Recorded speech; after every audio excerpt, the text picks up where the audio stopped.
At the White House, a show of solidarity.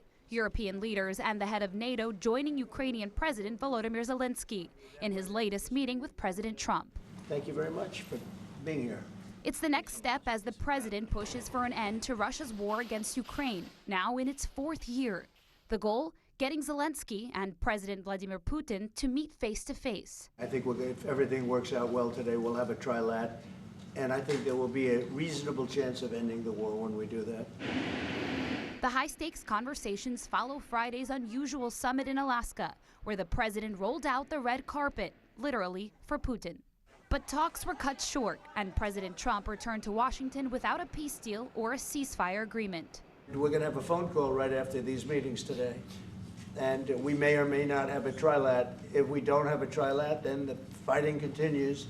And Ukraine is looking for security guarantees to prevent another Russian invasion in the future. There'll be a lot of help. When it comes to security, there's going to be a lot of help. It's going to be good. Russia wants to keep the Ukrainian territory it occupied, about 20% of the country.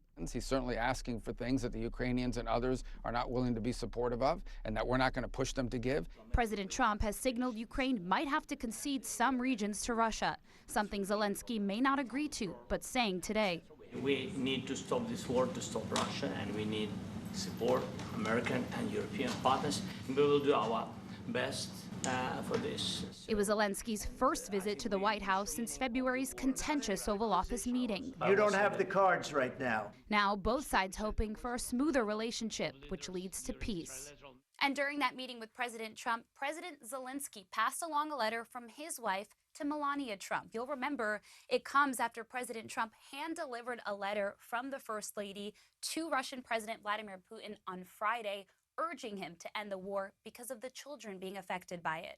In Washington, Julie Sirkin, NBC News.